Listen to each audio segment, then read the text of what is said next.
जी, marketing intelligence system जो है basically is a set of procedures and sources that the managers use to obtain everyday information about developments in the marketing environment. तो basically एक ऐसा system है जिसके अंदर आप डे बाय डे जो आपकी मार्केट की चेंजेस आपको शो हो रही हैं उसको आप लोग जो है टाइमली जो है वो कैप्चर करते हैं और उसके अकॉर्डिंगली फिर आप मार्केट के अंदर बिहेव करते हैं। तो ऐसा सिस्टम होता है जो कि इंटेलिजेंस सिस्टम है मार्केटिंग के अंदर। जो अभी इसमें मार्केटिंग इंटेलिजेंस का वर्ड यूज हो रहा है मीन्स मार्केट से रिलेटेड जितनी भी इंफॉर्मेशन है वो कलेक्ट करना और उसको और जो है आप लोग जो है प्रॉपरली ऑर्गेनाइज करते हैं ताकि उसको यूजफुल वे के अंदर आप लोग यूटिलाइज कर सकें। तो जो है मोस्टली कंपनी जो है उसके अंदर सेपरेटली डिपार्टमेंट भी जो है वो डिजाइन किया जाता है जिसका काम ही जो है मार्केटिंग इंटेलिजेंस सिस्टम जो है उसको इंश्योर करना होता है और टाइमली जो है वो आपके प्रोडक्शन डिपार्ट को और फर्दरली जो भी अटैच डिपार्ट्स होते हैं उनको जो है वो इन्फॉर्मेशन प्रोवाइड करते हैं उसके अकॉर्डिंगली फिर जो है प्रोडक्ट के अंदर चेंजेस की जाती है। सो इसकी डेफिनेशन पे अगर फोकस करें is a set of procedures and sources कि ये एक सेट है जिसके अंदर प्रोसीजर्स हैं सोर्सेस हैं जो कि यूज होते हैं that managers use to obtain everyday information कि इस सिस्टम के थ्रू जो है आपके मैनेजर्स जो है वो मार्केट में से इंफॉर्मेशन को कैप्चर करते हैं। और वो इंफॉर्मेशन किससे रिलेटेड होती है अबाउट द डेवलपमेंट्स लेटेस्ट जो भी डेवलपमेंट्स है डेवलपमेंट्स जो है वो आपके प्रोडक्ट्स और सर्विसेज के अंदर हो रही होती हैं या उनसे रिगार्डिंग जो आपकी डिमांड होती है या उससे रिगार्डिंग को चेंजेस करनी है तो उससे रिगार्डिंग आपकी जो भी लेटेस्ट ट्रेंड्स हैं ये इंफॉर्मेशन है उसको कलेक्ट करते हैं इन द मार्केटिंग एनवायरनमेंट। वो एनवायरनमेंट जहाँ पे आपकी मार्केट जो आप प्रोडक्ट को ऑफर कर रहे हैं या प्रोडक्ट को डिजाइन कर रहे हैं वो सारा का सारा जो कह लें वाइड आपके पास जो है वो जो है वो कह लें कि एरिया है वो आपके पास जो ओवरऑल जो है वो मिलके मार्केटिंग एनवायरनमेंट बनाता है। So a company can take 8 possible actions to improve the quality and quantity of its marketing intelligence. Marketing intelligence system को strong करने के लिए कि जितना अच्छा आपका marketing intelligence system होगा या जितना timely आप मार्केट में से इंफॉर्मेशन जो है उसको कैप्चर करके उसके ऊपर जो इम्प्लीमेंटेशन करेंगे उतना ही जल्दी जो है आप मार्केट के अंदर अपने कंपेटिटर्स को कम्पीट कर सकते हैं या मार्केट के अंदर आप फर्स्ट मूवर एडवांटेज ले सकते हैं या कंपेटिटिव एडवांटेज गेन कर सकते हैं।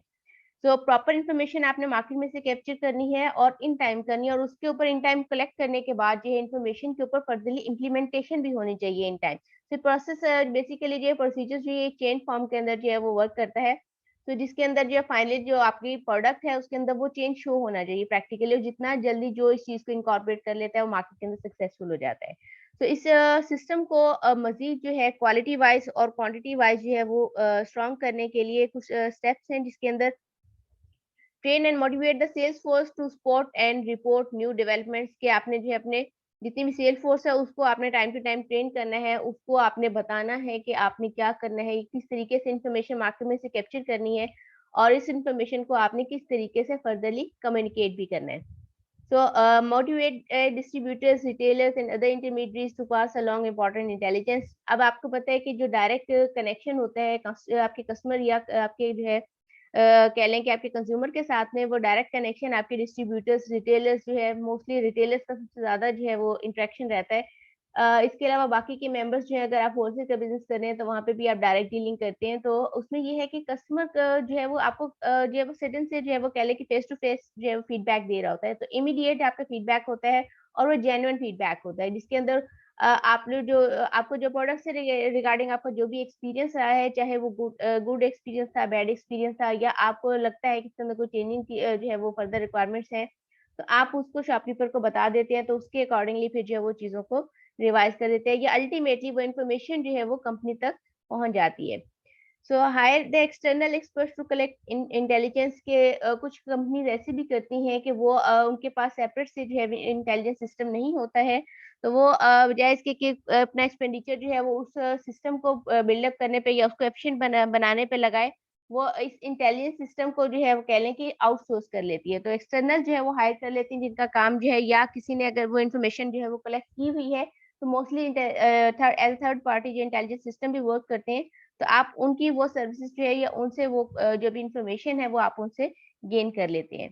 So network internally and externally आपने इंटरनली और एक्सटर्नली अपना जो कनेक्शन या नेटवर्क है उसको बहुत ज्यादा स्ट्रॉन्ग करना है। अब आपको पता है कि एक इंफॉर्मेशन है अब आपने उसको जो है वो टॉप हायरार्की तक पहुंचाना है क्योंकि सारी की सारी प्लानिंग डिसीजन मेकिंग जो है आपकी स्ट्रेटेजिक प्लानिंग जो है वो आपकी अपर जो आपका जो है कह लें कि हायरार्किकल लेवल होता है उसी के अंदर हो रही होती है। तो ग्राउंड लेवल से आपने हायरार्किकल लेवल तक पहुंचना है, तो आपने इस चीज को मेक श्योर करना है कि पूरी चेन के अंदर जो है जितने भी हायरार्किकल लेवल्स हैं, इसके अंदर जो कनेक्टिविटी है वो कहीं पर भी ब्रेक डाउन नहीं होनी चाहिए, और वो स्ट्रॉन्ग किस्म की होनी चाहिए कि एज इट इज जो इन्फॉर्मेशन जैसी है उसको वैसे ही जो है वो अपर अथॉरिटी तक जो पहुंचाना है, ताकि उसी की बेस पे फिर आपने फर्दरली डिसीजन मेकिंग करनी है। तो इस तरीके से नेटवर्क जो है प्रॉपर्ली जो है उसको आपने जो है मेक श्योर करना है कि वो स्ट्रॉन्ग होना चाहिए, टाइमली चीज़ों की कम्युनिकेशन होनी चाहिए। Next one is setup a customer advisory panel. Customer advisory panel भी जो है समटाइम जो है वो जो है ना वो प्रॉपर्ली वो डिजाइन किया जाता है, जिसके अंदर जिसका मकसद यही होता है कि आपने जो है कस्टमर से प्रॉपर्ली जो है वो पूछना है, इन शॉर्ट के रिव्यूज लेने। अब आपने देखा होगा कि समटाइम रेस्टोरेंट्स के अंदर भी ये चीज होती है कि जब आप जो है ऑर्डर जो है वो कर लेते हैं, पेमेंट आप जो है वो कर लेते हैं, बिल पे करने के बाद वो आपसे एक कमेंट सेक्शन में आपसे पेपर पेन आपको देते हैं और कहते हैं कि आप इसमें जो भी कोई भी जो है वो करेक्शन के पॉइंट्स लिख दें, कमेंट्स लिख दें। तो बेसिकली इसी तरीके से जो है फर्दरली और भी बहुत सारे जो है इस तरीके के आउटलेट्स होते हैं जहाँ पे आपसे जो है आपकी रिकमेंडेशन या आपसे आपकी कोई ना कोई एडवाइसेस पूछी जाती हैं। तो बेसिकली इसी तरीके से कंपनीज के अंदर भी कस्टमर एडवाइजरी पैनल जो है वो जो है वो कह लें प्रॉपर एस्टेब्लिश किया जाता है, जिससे आप कस्टमर से प्रॉपर्ली इनसाइट लेने के लिए इस तरह की एक्टिविटीज जो है उसके अंदर इंगेज होते हैं। Take advantage of government related data sources के आपने जो है समटाइम ऐसा होता है कि गवर्नमेंट भी बहुत सारे जो है वो स्टैटिस्टिकली क्या सेंसस जो है वो डेवलप कर रही होती है, मीन्स मार्केट की इंफॉर्मेशन जो है कलेक्ट करके जो है अपने वेबसाइट्स पे जो है वो उसको अपलोड कर रही होती है। तो आप वहां से भी जो है वो कह लें जिसको आप सेकेंडरी सोर्स ऑफ डाटा कहते हैं, वहां से भी डाटा को जो है अपने पर्सनल यूज के लिए जो है वो यूटिलाइज कर सकते हैं। For example ministry of finance, इस वेबसाइट पे आपको बहुत सारी और कंपनीज का भी डाटा मिल जाएगा, तो इजीली एक्सेस हो जाती है, फ्री आपके पास फ्री एक्सेस है। तो इसी तरीके से और भी बहुत सारी ऐसे डाटाबेसेस हैं जिनको आप एक्सेस कर सकते हो, जो है कह लें कि डाटा कलेक्ट करती है, लेकिन उनका अल्टीमेट मकसद उस डाटा को खुद यूटिलाइज नहीं करना होता। जैसे एक सेंसस डेवलप करके डाटा की कह लेंगे मैनेजमेंट करते हैं, डाटा माइनिंग होती है, देन फर्दरली जिसको वो चीज चाहिए होती है या जिसको वो इन्फॉर्मेशन चाहिए होती है वो आपसे परचेज कर लेता है। So next one is purchase information from outside research firms and vendors. Same जो है आप अदर फर्म्स या वेंडर्स के साथ में भी अलाइन होके जो उनसे आप इंफॉर्मेशन जो है वो कलेक्ट कर सकते हैं। Collect marketing intelligence on the internet. इसके अलावा जो है आप लोग जो है अगर इंटरनेट को अगर एक्सेस करें तो इंटरनेट से आपको आज के टाइम पे जो है आपको इजीली इंफॉर्मेशन जो है बहुत ज्यादा अगर कॉन्फिडेंशियल इंफॉर्मेशन है देन वो आपके लिए थोड़ा सा डिफिकल्ट हो जाएगा। अदरवाइज जो इन्फॉर्मेशन होती है major part of the information जो है वो आपको इंटरनेट से एक्सेस हो जाती है, क्योंकि वहाँ पे आपको डायरेक्टली भी या इनडायरेक्टली जो है इनफॉर्मल जो भी प्लेटफॉर्म्स होते हैं वहाँ पे भी जो है वो आपको इन्फॉर्मेशन जो है वो आपसे रिगार्डिंग जो आपको चाहिए होती है वो आप वहाँ से कलेक्ट कर सकते हैं। Okay, collecting marketing information intelligence on the internet. अब इंटरनेट पे आपने देखा होगा कि हमारे पास जो है बहुत सारी सोशल वेबसाइट्स ऐसी बनी हुई हैं जिसके अंदर हम लोग क्या करते हैं कि अपने एक्सपीरियंसेस शेयर करते हैं या अपने फीडबैक्स देते हैं, या पब्लिक ब्लॉग्स बने होते हैं या कोई कंप्लेंट की साइट्स होती हैं। फॉर एग्जांपल अगर आपके कहते हैं कि आप जो है ना आपने कोई कोई सर्विस अवेल की है और वो सर्विस ठीक नहीं है, तो आपको क्या कहते हैं कि सर्टेन फॉर एग्जांपल किसी बैंक की एग्जांपल ले लेते हैं, तो वो क्या आपसे कहते हैं, वो कहते हैं कि आप इसको हमारी कंप्लेंट सेक्शन या कंप्लेंट साइट पे जाके जो है इससे रिगार्डिंग कोई ईमेल कर दें, या वहां पे जाके आप कंप्लेंट जो है वो अपनी जो है वो वहाँ पे नोटिफाई कर दें। तो इसी तरीके से और भी जो है डिफरेंट जो है आपके पास जो इनफॉर्मल जो है ना वेबसाइट्स होती हैं जिसके अंदर आप अपने एक्सपीरियंसेस शेयर कर रहे होते हैं। तो इस तरह की डाटा बेसिस से भी जो है वो कंपनी जो है वो आपकी डाटा जो है उसको पिक कर लेती है, उससे उनको इन्फॉर्मेशन मिल जाती है कि मार्केट के अंदर करंटली किस चीज की ज्यादा डिमांड है, या आपकी प्रोडक्ट से रिगार्डिंग जो है डिमांड जो है वो इंक्रीज करेगी या डिक्रीज करेगी, या एक सर्टेन लेवल के ऊपर जो है वो फ्लैट या कह ले के लेवल के ऊपर जो है मूव करती रहेगी, कंसिस्टेंसी में रहेगी। तो मतलब इस तरीके से आप डिफरेंट इन्फॉर्मेशन जो डिफरेंट सोर्सेज से पिक कर सकते हैं। तो here are 5 places to find the competitors product strength and weaknesses online। इसके अलावा आपको अदर प्रोडक्ट्स या अदर कह लें कंपेटिटर्स के प्रोडक्ट से रिगार्डिंग भी इंफॉर्मेशन मिल जाती है, जिससे इनडायरेक्टली आपको ये पता लग जाता है कि आपने इन फ्यूचर जो है अपने प्रोडक्ट के अंदर जो है वो किस किस तरीके से चेंजिंग्स लेकर आनी है। इसके अंदर जो मेजरली 5 यहाँ पे सोर्सेस मेंशन है, इसमें independent customer goods and services review form, कि ऐसे रिव्यू फॉर्म होते हैं जिसके ऊपर जाके आप अपने एक्सपीरियंसेस जो है प्रोडक्ट से रिगार्डिंग जो वो शेयर कर सकते हैं। Distributor or sales agent feedback site, combo sites offering customer reviews and expert opinions, customer complaint websites and public blogs, तो इस तरह की वेबसाइट्स को आप यूज करते हैं स्पेसिफिकली अपने रिव्यूज को या कंप्लेंट्स को या जनरली एक्सपीरियंसेस को शेयर करने के लिए, और जहाँ से जो है वो आपकी जो भी इंटेलिजेंस सिस्टम है या आपकी कंपनी से वहां से इंफॉर्मेशन को एक्सेस कर लेती हैं। Okay, next one is analysing the macro environment. अब इन्वायरमेंट जो है मार्केट के अंदर क्या होता है कि किसी भी चीज की डिमांड या उसका फैशन जो है वो एक ट्रेंड के तौर पे जो है वो मार्केट के अंदर एक्ट करता है। अब कुछ ऐसी चीजें होती हैं, प्रोडक्ट्स सर्विसेज होती हैं जिसके अंदर जो आपकी डिमांड होती है ना वो बहुत शॉर्ट टाइम पीरियड के लिए रहती है। कुछ के अंदर डिमांड जो है वो थोड़ा टाइम के लिए एग्जिस्ट करती है, फॉर एग्जाम्पल 2 साल 3 साल के लिए एक चीज की जो है बहुत ज्यादा डिमांड रही है, उसके बाद जो है ट्रेंड चेंज हो जाता है। इसी तरीके से जो है कुछ ऐसी प्रोडक्ट्स होती हैं या ऐसा ट्रेंड आता है मार्केट के अंदर जो लॉन्ग टर्म नेचर का होता है। तो यहाँ पे बेसिकली 3 ट्रेंड शो किया गए हैं, fad trend, trend itself, mega trend.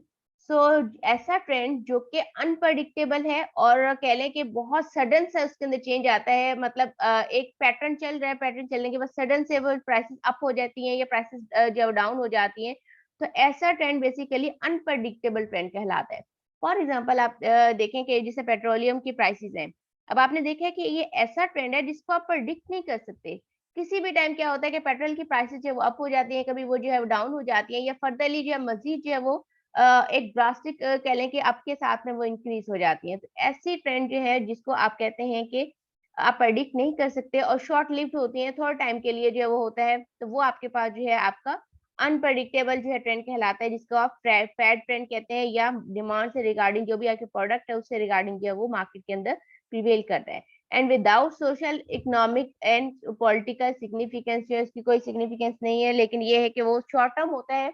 और with the passage of time या जिस तरीके से मतलब वो जो सरकमस्टांसेस होते हैं जिसकी वजह से वो एग्जिस्ट करता है, जैसे ही वो सरकमस्टांसेस रिमूव होते हैं वो आपका ट्रेंड जो है वो भी ऑटोमेटिकली डाउन हो जाता है। फॉर एग्जाम्पल आपने देखा होगा कि कोविड के टाइम पीरियड पे आपके सैनिटाइजर्स और आपके मास्क जो है इनकी प्राइसेस के अंदर सडन से इंक्रीज आ गया था। अब ये जो है अनप्रडिक्टेबल था। जैसे अब ये देखें कि पहले से जो है ये चीज जो है आपने पहले से जो फोरकास्ट नहीं की थी कि इनकी प्राइसेस अप होगी, लेकिन जैसे ही लोगों ने इसको बाय करना स्टार्ट किया, सडन से इनकी शॉर्टेज स्टार्ट होगी और शॉर्टेज स्टार्ट होने के साथ साथ इनकी प्राइसेस जो है वो अप होगी। That is a fair trend. और वो बड़े शॉर्ट लिव किस्म का था कि जिस टाइम तक मतलब वो कह लें कि नीड थी, उसके बाद से जो है वो जैसे ही मतलब वो सर्कमस्टांसेस चेंज हुए हैं, अब हार्डली ही कोई बंदा जो है वो मास्क यूज करता है। मतलब 100 में से अगर कह लें कि 5% जो है वो जैसे लोग जो है उसको यूज करते हैं, बाकी के लोग उसको यूज नहीं करते हैं। तो उतना मतलब उस चीजों की मतलब जितनी एक हाई पे क्रिएट हो जाती है तो वो फिर दोबारा से जो है वो नीचे आ जाती है। तो ये बहुत शॉर्ट लिव्ड होते हैं फैट ट्रेंड। देन उसके बाद ये नेक्स्ट ट्रेंड इज ट्रेंड जो है, ट्रेंड ये होता है कि थोड़ा सा कह लें कि टाइम के लिए इनकी लाइफ जो है फैट ट्रेंड से जो है थोड़ी-सी एक्सीड कर जाती है। ये थोड़ा लंबे टाइम के लिए मार्केट के अंदर एग्जिस्ट करते हैं। फॉर एग्जांपल आपकी फैशन इंडस्ट्री है। फैशन इंडस्ट्री में किसी चीज़ का फैशन जो है वो सर्टेन टाइम पीरियड के लिए रिटेन रहता है। उसके बाद उसका फैशन जो है वो खत्म हो जाता है और उसके बाद जो है आप क्या करते हैं, नेक्स्ट जो है वो फैशन जो है वो मार्केट के अंदर आ जाता है। फॉर एग्जांपल अगर आप कह लें कि अगर आप लोग जो है क्लोथ्स के अंदर देख लें तो किसी भी चीज़ का आपको पता है कि मतलब आपने वेयरिंग में उठा के देख लें, उसको स्टिच करने का कोई स्पेसिफिक ट्रेंड है, या किसी चीज़ के साथ किसी और चीज़ को आप लोग जो है कॉम्प्लीमेंट बना लेते हैं, मतलब जो है कॉम्बिनेशन बनाते हैं, तो उसको आपको पता है कि इस चीज़ का मार्केट के अंदर ये ट्रेंडी है, ये ट्रेंड चल रहा है। तो मीन्स ऐसा ट्रेंड होता है कि जो कि जिसकी ईयर्स के फॉर्म में आपको कह लें कि 1 साल, 2 साल, 5 साल जो है कुछ टेन्योर के लिए वो ट्रेंड मार्केट के अंदर एग्जिस्ट करता है। उसके बाद जब लेटेस्ट ट्रेंड आता है तब वो ट्रेंड जो है, प्रीवियस ट्रेंड जो होता है वो मार्केट से निकल जाता है। कुछ ऐसे फैशंस भी होते हैं जो कि टाइम टू टाइम जो कि साइकिल फॉर्म के अंदर वर्क कर रहे होते हैं। मतलब एक चीज़ का ट्रेंड जो है अभी जो है 90s के अंदर था, अब जो है वो ट्रेंड जो है वो मार्केट के अंदर अब दोबारा आना स्टार्ट हो गया है। तो मीन्स इस तरीके से होता है कि वो सर्टेन टाइम पीरियड के लिए रहते हैं, मार्केट के अंदर जो है वो चलते हैं, उसके बाद जो उनका ट्रेंड जो है वो चेंज हो जाता है। Next one is a mega trend. Mega trend एक ऐसा ट्रेंड होता है जिसकी लाइफ जो है फैट से और ट्रेंड से भी ज्यादा होती है। अब इस तरह का ट्रेंड जो है वो मार्केट के अंदर लॉन्ग टर्म होता है। फॉर एग्जांपल 8-10 साल जो है तकरीबन इसका टेन्योर है या इससे भी ज्यादा। तो मीन्स लॉन्गर टाइम पीरियड के लिए होता है। फॉर एग्जांपल अगर अभी आप बात करें तो ओवरऑल जो कंज्यूमर्स का जो पैटर्न है वो क्या करते हैं कि वो प्रेफरेंस जो है वो क्या करते हैं कि कंज्यूमर जो है वो सेफ्टी नीड पे बहुत ज्यादा वर्क कर रहे हैं कि या बीइंग हेल्दी है, इसके बारे में काफी कॉन्शियस है। या इसके अलावा इस तरीके से देख लें कि कंज्यूमर, क्योंकि आपकी जो है इस टाइम पर परचेजिंग पावर, क्योंकि ओवरऑल इन्फ्लेशन इंक्रीज हो गया है, तो आप सभी जो है जिस भी आप जो है क्लास से बिलोंग करते हैं, आप प्राइस कॉन्शियस हो गए हैं। तो ऐसा जो एक ट्रेंड मार्केट के अंदर चल रहा है कि तो उस ट्रेंड को जो है आप लोग जो टारगेट आउट करते हैं, उसके अकॉर्डिंगली फिर जो है अपने प्रोडक्ट को देखते हैं। तो आपने मार्केट के अंदर जो है इस चीज को देखना है कि किस टाइम पे मार्केट के अंदर जो है आपकी प्रोडक्ट से रिगार्डिंग जो है फैट प्रिवेल कर रहा है, ट्रेंड प्रिवेल कर रहा है, या मेगा ट्रेंड प्रिवेल कर रहा है। तो उस ट्रेंड के अकॉर्डिंगली फिर आपने मार्केट के अंदर बिहेव करना होता है। Next one is identifying the major forces. Market के अंदर कुछ मेजर फोर्सेस होती हैं जो कि मार्केट के अंदर आपकी प्रोडक्ट की ऑफरिंग जो है उस पर इम्पैक्ट कर रही होती हैं। कुछ इसके अंदर आपके पास जो है वो कह लें कि डेमोग्राफिकल फैक्टर्स हो सकते हैं। सेम जिस तरीके से आप लोग देखते हैं कि मार्केट के अंदर एक्सटर्नल फोर्सेस या एक्सटर्नल फैक्टर्स होते हैं जो इनडायरेक्टली आपके प्रोडक्ट जो है उसको शेप अप करने के लिए जो है वो जरूरी होते हैं। फॉर एग्जांपल यहाँ पे डेमोग्राफिकल फैक्टर्स हैं, इकोनॉमिकल हैं, सोशल कल्चरल हैं, नेचुरल है,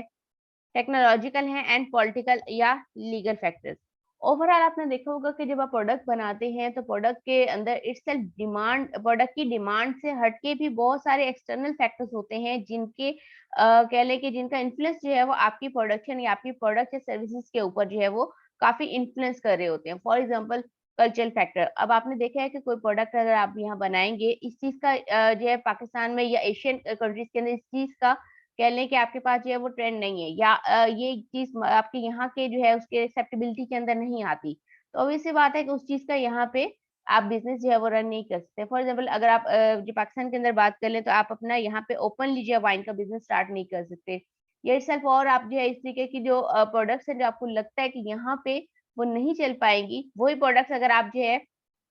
फॉरेन कंट्रीज के अंदर उन चीजों का ऑपरेशन स्टार्ट करेंगे तो डेफिनेटली वो प्रोडक्ट सेल हो जाएंगी। तो कल्चरल फैक्टर्स जो है कि ये कल्चरली भी जो है बहुत सारी चीजें ऐसी है, प्रोडक्ट्स होती हैं जो कि आपको अंडरस्टैंड हो जाता है कि ये मार्केट के अंदर जो है उस तरीके से जो है वो सेल आउट नहीं हो सकती हैं। इसके अलावा जो है आपके पास डेमोग्राफिकल फैक्टर्स होते हैं। डेमोग्राफिकल फैक्टर्स के अंदर भी आपने चीज देखी, डेमोग्राफिकल के अंदर बेसिकली ऐसे फैक्टर्स होते हैं, फॉर एग्जांपल आपकी एज है, आपकी जेंडर है, आपका इनकम लेवल है, आपका एजुकेशनल लेवल है, आपकी एथनिसिटी, आपकी रेस, या जिस मतलब कह लें कि एथनिक ग्रुप से आप बिलोंग करते हैं। तो ये सारे के सारे फैक्टर्स होते हैं जिसकी वजह से आपकी प्रोडक्ट जो है वो इन्फ्लुएंस हो रही होती है। अब आपने देखा होगा कि हमारे पास जो है फॉर एग्जाम्पल अगर आप कहते हैं ब्लोची ड्रेस है, तो आप आपका जो गारमेंट्स का बिजनेस है, आप उसमें ब्लोची ट्रेंड को लेकर आ रहे हैं, या ब्लोची कॉन्सेप्ट को या उसके जो भी जो कल्चर है उसको आप लोग यहाँ पे जो है प्रमोट कर रहे हैं। अब आप देखेंगे कि यहाँ पे जो है पंजाब के अंदर जो है उस तरह के क्लोथ्स जो है वो ओकेजनली तो चल सकते हैं, लेकिन डेली बेसिस के ऊपर आपकी जो परचेजिंग होगी वो उस पे जो है वो यहाँ पे उतनी ज्यादा जो है उसकी डिमांड नहीं होगी। इसी तरीके से मतलब आप और जो है ड्रेसेस उठा के देख लें, फॉर एग्जांपल अब जो ड्रेस वेयर करते हैं उम्रा के लिए, तो वो आप ड्रेस जो है वो अगर नॉर्मली जो है उसका बिजनेस यहाँ पे स्टार्ट कर लें तो वो भी आपके पास जो उसकी sale as compare to the other clothes जो है वो कंपैरेटिवली कम होगी। तो मीन्स आपने देखना है कि किस चीज की डिमांड कहाँ पर ज्यादा है, तो आपने उस चीजों को थोड़ा इंकॉर्पोरेट करना है, उसको अंडरस्टैंड करना है, और उसके बाद जो अपनी प्रोडक्ट जो है उसको बनाना है और उसको प्लेस करने के बाद ऑफर करना है। सो डेमोग्राफिकल फैक्टर्स है। इसी तरह से इकोनॉमिक वाइज देख लें तो इकोनॉमी भी आपने देखनी है कि अब आप इतनी बल्क में जो है वो कह लें प्रोडक्शन कर लें, उसके बाद आप उन्हें बेचना चाह रहे हैं, और बेचना भी आप उसको कह लें कि एवरेज प्राइस से भी ज्यादा मतलब जो है आप उसकी प्राइसेस लगा रहे हैं। तो ऑब्वियस सी बात है कि इकोनॉमी के अंदर पहले इतना जो है कह लें कि डिक्लाइन आया हुआ है, सारी इकोनॉमी गिरी पड़ी है, तो आपकी प्राइस जो है वो कैसे सेल हो सकती है? प्रोडक्ट जो है इतनी हाई प्राइसेस पे जो है वो सेल होना जो है वो पॉसिबल नहीं है। तो इकोनॉमिकली भी आपने चीजों को अंडरस्टैंड करना है, उसके अकॉर्डिंगली फिर जो है आपने जो है ना बिहेव करना है। तो इनको वन बाय वन डिस्कस करते रहते हैं। फॉर एग्जांपल फर्स्ट वन जो है वो आपके पास जो है आपके इकोनॉमिकल फैक्टर्स हैं, सॉरी आपके डेमोग्राफिकल फैक्टर्स हैं। तो डेमोग्राफिकल में जैसे मैंने पहले बताया कि आपकी एज आ जाती है, आपका जेंडर आ जाता है, आपका एजुकेशनल स्टेटस आ जाता है, आपकी एथनिसिटी या आपकी रेस जिस कह लें कि आप उससे ग्रुप से बिलोंग करते हैं, तो उसको आपने अपने माइंड में रखना है। जब आप अपनी प्रोडक्ट बना रहे होंगे तो आपने देखना है कि आप अपनी प्रोडक्ट किनके लिए बना रहे हैं। फॉर एग्जाम्पल किस एज ग्रुप को आप टारगेट कर रहे हैं, फॉर एग्जाम्पल बच्चों के लिए बना रहे हैं, बड़ों के लिए बना रहे हैं, या किसी स्पेसिफिक ग्रुप के लिए निश मार्केटिंग की तरफ जा रहे हैं, तो उसके बाद आपने जो है उन चीजों को आपने अंडरस्टैंड करना है। ओवरऑल वर्ल्ड पॉपुलेशन का ग्रोथ रेट क्या है। अब ये है कि आपकी ग्रोथ रेट इंक्रीज कर रही है, इट डजंट मीन कि आपकी डिमांड भी इंक्रीज करेगी उसके अकॉर्डिंगली। डिपेंड करता है, अगर ग्रोथ के साथ साथ आपको लगता है कि आपकी प्रोडक्ट की डिमांड भी इंक्रीज करी, तो फिर आपने देखना है कि वो प्रोडक्ट की डिमांड जो है वो मार्केट के अंदर किस तरीके से जो है वो इंक्रीज कर सकती है। सो जरूरी नहीं है कि ओवरऑल ग्रोथ रेट इंक्रीज करा तो आपकी प्रोडक्ट की डिमांड भी इंक्रीज कर जाएगी। हो सकता है कि कंज्यूमर जो है वो आपकी आपकी नहीं, आपकी कंपेटिटर की प्रोडक्ट को ज्यादा प्रेफर कर रहे हो। तो इस सेल्फ आपने चीजों को जो है वो टाइमली जो है उसको फोकस करना है। सेकंड है आपके पास पॉपुलेशन एज मैट्रिक्स। ओवरऑल जो है जो चीजें देखी जाती है उसके अंदर ये होता है कि ओवरऑल आपके जो मेजर टारगेट किए जाते हैं वो आपके कह लें कि आपके पास जो है टीनेजर्स हैं, आपके जो है जितने भी आपके जो है यहाँ पे कह लें कि स्कूल गोइंग पर्सन्स हैं, यूनिवर्सिटी गोइंग हैं, तो इन लोगों को ज़्यादा टारगेट किया जाता है। तो ओवरऑल एज मिक्स के अंदर हर तरह के लोग आ जाते हैं, मीन्स कह लें कि रिटायर्ड पर्सन्स आ जाते हैं, पेंशन होल्डर्स आ जाते हैं, प्लस आपके ओल्ड पर्सन्स जो हैं जितने भी आपके हैं वो इसमें आ जाते हैं। बिल्कुल जो है चिल्ड्रंस है उसको भी जो है आप लोग जो एज मैट्रिक्स के अंदर हर तरह का बंदा जो है उसको आप टारगेट करते हैं। और यहाँ पे जो आपके प्रोडक्ट है वो हर तरह के टारगेट किस्म के ग्रुप जो है, ये ग्रुप इंडिविजुअल्स हैं उसको के लिए प्रेफरेंसेस, आपकी वैल्यूज, आपके buying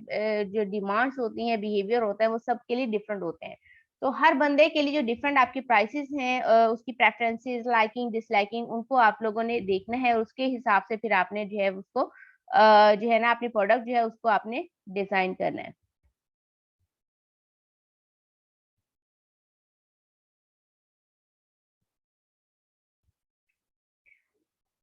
next is ethnic and other markets. Ethnic में भी अगेन वही बात है कि आपने देखना है कि आपकी रेशियल डाइवर्सिटी, ओवरऑल हम लोग यहाँ पे डाइवर्सिफिकेशन पे फोकस कर रहे हैं, तो ये डाइवर्सिटी को देखते होते हैं। अब आप लोग जो है फॉर एग्जांपल एक स्पेसिफिक ग्रुप के लिए चीजें बनाओगे तो डेफिनेटली वो आपके लिए प्रॉब्लमेटिक हो जाएगी, या वो शॉर्ट टर्म ओरिएंटेड होगी, या उसकी डिमांड जो है उस तरीके से नहीं रहेगी। तो यहाँ पे आप लोग क्या करते हैं, मिक्स ऑफरिंग करते हैं, और मिक्स ऑफरिंग की फिर जो है आप फॉर एग्जाम्पल आप लोग जो है 4 प्रोविंसेस है, 4 प्रोविंसेस का टच जो है अपनी प्रोडक्ट के अंदर कहीं न कहीं लिया है। तो मीन्स हर तरह के कस्टमर को कहीं न कहीं आप टच कर रहे होते हैं। तो ओवरऑल इससे आपकी बिज़नेस जो है वो एक्सपेंशन की तरफ ऑटोमैटिकली मूव करना स्टार्ट कर देता है। तो आपने ओवरऑल जो इन फैक्टर्स को माइंड में रखना है, डेमोग्राफिकल फैक्टर्स को। नेक्स्ट वन आपके पास जो है इकोनॉमिकल फैक्टर्स हैं। एजुकेशन वाइज देखना है कि आप किस ग्रुप में, मीन्स आप इलिटरेट पर्सन में आते हैं, आप हाई स्कूल में आते हैं, ड्रॉप आउट्स में आते हैं, आप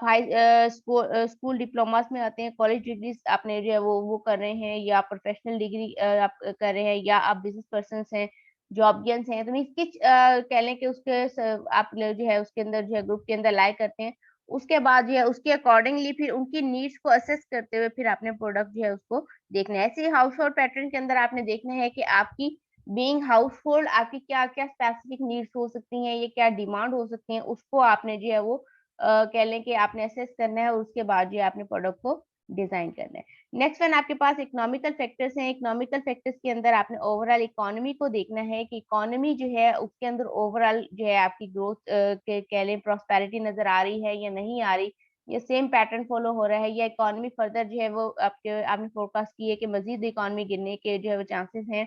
तो उसी के अकॉर्डिंगली जो है फिर आपकी इसका डायरेक्ट लिंक होता है आपके कंज्यूमर की कह लें कि बाइंग पावर के साथ, और आपका सारा का सारा कंसर्न ये होता है कि आपने कंज्यूमर को सेल करना है। अगर उसकी डिमांड जो है वो बेस कर रही होती है आपकी बाइंग की कैपेसिटी पे, अगर उसकी इतनी बाइंग कैपेसिटी ही नहीं होगी तो डेफिनेटली वो आपकी प्रोडक्ट जो है उसको भी परचेज नहीं करेगा। तो आपने हर चीज़ को अपने माइंड में जो है वो कह लें रखते हुए फिर आपने प्रोडक्ट को डिज़ाइन करना है, और प्रोडक्ट के हिसाब से आपने फिर उसकी प्राइसेस रखनी है। तो ओवरऑल हर फैक्टर को माइंड में रखना है। तो ये कह लें कि इकोनॉमी वाइज़ भी जो है आपने चीज़ों को देखना है,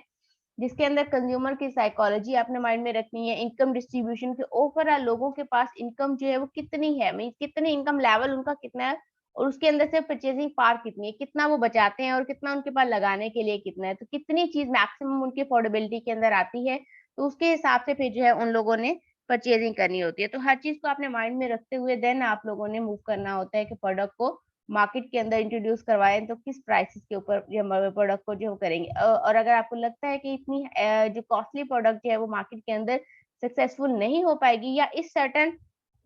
सिटी के अंदर या इस सर्टेन रीजन के अंदर ये प्रोडक्ट जो है इतनी कॉस्टली प्रोडक्ट नहीं चल पाएगी, तो फिर आप जो है वो कॉस्ट को रिड्यूस करने की तरफ मूव करते हैं। और अगर एक सर्टेन लेवल के बाद कॉस्ट को रिड्यूस ना कर सकें, तो देन आपकी फिर जो है उसकी क्वालिटी पे जो है वो कंप्रोमाइज करना स्टार्ट कर देते हैं। तो ओवरऑल आपने ऐसी प्रोडक्ट डिजाइन करनी होती है जो मार्केट के अंदर सक्सेसफुल हो या आपकी डिमांड जो है उसको मीट कर सके।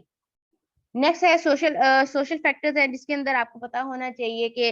जो सोसाइटी के अंदर भी आपके सर्टेनली इन्फ्लुएंसेस होते हैं सोसाइटी का बहुत ज्यादा। अब आपने कोई प्रोडक्ट परचेज किए तो अब आप देखते हैं कि इसके अंदर सोशल एक्सेप्टेबिलिटी है या नहीं है, ओवरऑल सोसाइटी के अंदर क्या चल रहा है, ये इसके अंदर कल्चर फैक्टर आप देख लेते हैं। कोई प्रोडक्ट है आपने या कोई फैशन ऐसा किया आपको पता है कि यहाँ का कल्चर नहीं है, अब आप वो फैशन करेंगे, ये इस तरह की प्रोडक्ट्स इंट्रोड्यूस करवाएंगे, तो ऑब्वियसली बात है कि वो यहाँ पे सक्सेसफुल नहीं हो पाएगी। तो आपने बाकी के लोगों की ऑर्गेनाइजेशन इटसेल्फ जो है या ओवरऑल सोसाइटी से भी जो है आपने व्यूज लेने हैं, या आपने देखना है कि ओवरऑल जो है वो क्या ट्रेंड चल रहा है, तो उसके अकॉर्डिंगली या एनवायरनमेंट को देखते हुए आपने मार्केट के अंदर बिहेव करना है कि क्या चीज यहाँ पे इजीली जो है वो सक्सेसफुल हो सकती है।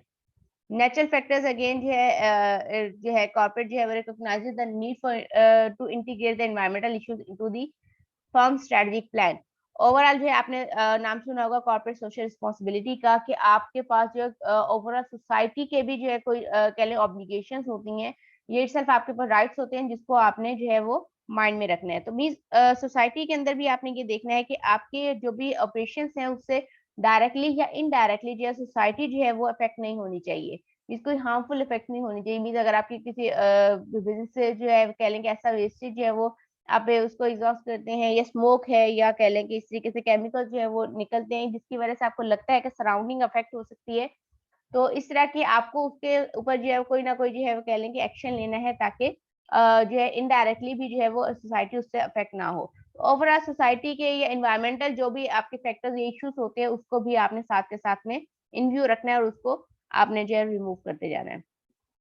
Next one is the technological environment. Technological environment के अंदर आपने इस चीज को माइंड में रखना है कि आप कौन सी टेक्नोलॉजी लेके आ रहे हैं, क्या वो टेक्नोलॉजी यहाँ पे सक्सेसफुल है भी या नहीं। अब आपको पता है कि जितनी ज्यादा आप टेक्नोलॉजिकली एडवांस हो जाएंगे उतना ही ज्यादा आप प्रोडक्ट के अंदर जो है वो टाइमली जो है वो एफिशिएंसी जो है वो इसको इंक्रीज कर सकते हैं। और लेटेस्ट टेक्नोलॉजी लेके आएंगे तो ऑब्वियसली बात है कि आपकी प्रोडक्ट जो है उसके अंदर क्रिएटिविटी और इनोवेशन का फैक्टर भी होगा। लेकिन उस टेक्नोलॉजी को सक्सेसफुल करने के लिए भी आपने देखना है कि एनवायरनमेंट सूटेबल है या नहीं, या उस टेक्नोलॉजी की नो हाउ है या नहीं, या उस टेक्नोलॉजी जो है उससे रिगार्डिंग आप अपने पर्सनल को प्रॉपरली ट्रेन आउट कर रहे हैं या नहीं। तो इस तरह के बहुत सारे सर्टेन फैक्टर्स होते हैं जो टेक्नोलॉजी को प्रॉपरली इम्प्लीमेंट करने के लिए जो है वो जरूरी होते हैं। तो इन सब चीजों का आपने टाइमली जो है वो इन्व्यू करना है, प्लानिंग करनी है, उसके बाद ही आप इम्प्लीमेंटेशन करेंगे। फॉर एग्जाम्पल यहाँ पे बुलिट्स में मेंशन है accelerating pace of change. Overall जो चेंज चल रहा है उसको आपने एक्सेलरेट करना है through technology implementation. Unlimited opportunities for innovation. Innovation के लिए बहुत सारी अपॉर्चुनिटीज हैं, लेकिन उनको अवेल करने के लिए टेक्नोलॉजी को पहले तो एनालाइज करना, देन उसको अंडरस्टैंड करने के बाद उसको प्रॉपरली इम्प्लीमेंटेशन में लेके आना। Varying research and development budget. Overall आपके पास इतना बजट भी होना चाहिए कि एक तो टेक्नोलॉजी को आप लोग जो है वो कह लें कि अफोर्ड कर सके, देन आप उस टेक्नोलॉजी को प्रॉपरली इम्प्लीमेंट करने की स्टेज तक जो है वो आप लोग जो है उसको इस पैटर्न को स्मूथ कर सके। तो इसके लिए भी आपके पास एक सर्टन बजट होना चाहिए, ताकि आप प्रॉपरली इसके ऊपर रिसर्च एंड डेवलपमेंट डिपार्टमेंट जो है वो इसके ऊपर एनालिसिस करने के बाद उससे रिसर्च से रिगार्डिंग जो है उसके बाद आप जो है इसको इनकॉर्पोरेट कर सके। Increase the regulation for technological change. Overall rules and regulation होने चाहिए। अब आपने देखा है कि बहुत सारे हमारे पास ऐसे बुजुर्ग हजरात जो है वो कंपनीज के अंदर काम कर रहे होते हैं, जैसे ही उन्हें कहा जाता है कि अब आपका सिस्टम जो है वो मैनुअली से ऑटोमेटिक पे हो गया है, तो वो थोड़ा रिलक्टेंट होते हैं, क्योंकि उन्हें टेक्नोलॉजी की अवेयरनेस नहीं होती है। लेकिन वो इतने लॉन्ग टाइम के साथ आपकी कंपनी के साथ में चल रहे होते हैं कि आप कंपनी की मजबूरी होती है, आप उन्हें नहीं निकाल सकते। तो सर्टेनली ऐसे जो है गवर्नमेंट सेक्टर के अंदर मोस्टली ऐसा ऐसा काम होता है कि वहाँ पे आप लोग जो है वो ओवरऑल जो है वो रिलक्टेंट होते हैं टेक्नोलॉजी को यूज करने के ऊपर। तो इस तरह के भी बहुत सारे बैरियर्स आ जाते हैं जिसकी वजह से अल्टीमेटली आपकी एफिशिएंसी जो है वो अफेक्ट हो जाती है। Next political legal environment. Overall politically या लीगली भी जो है आपका एनवायरनमेंट जो है वो सूटेबल होना चाहिए। और अगर आपको लग रहा है कि पॉलिटिकल कंडीशन ऐसी नहीं है, या लीगली आप बहुत ज्यादा बाउंड है किसी भी एक्शन को करने या ना करने के ऊपर, फॉर एग्जाम्पल अगर आप बिजनेस के आपका जिस चीज का बिजनेस है उससे रिगार्डिंग जो है गवर्नमेंट जो न्यू पॉलिसीज निकाल देती है, या कुछ रिस्ट्रिक्शंस लगा देती है कि इस चीज़ का बिज़नेस जो है वो नहीं होना चाहिए या लिमिटेड कर देती है उस चीज़ को। तो इस तरह के बहुत सारे सर्टेन एक्शंस होते हैं जिसको आपने माइंड में रखना है। ये पॉलिटिकली आपका बिज़नेस जो है वो कह लें कि आपकी ओवरऑल जो इकोनॉमी है वो कहाँ पे एग्ज़िस्ट कर रही है। ओवरऑल जो है उसके अंदर जो है वो पैटर्न जो स्मूथ चल रहा है, नहीं चल रहा, तो उसकी वजह से भी इफ़ेक्ट होता है। अब आप देखा होगा कि अभी एक सडन से जो है आपके प्राइम मिनिस्टर जो है उनकी जिस तरीके से भी न्यूज़ जो है ये मार्केट के अंदर जो है स्प्रेड हुई है, उसी के साथ-साथ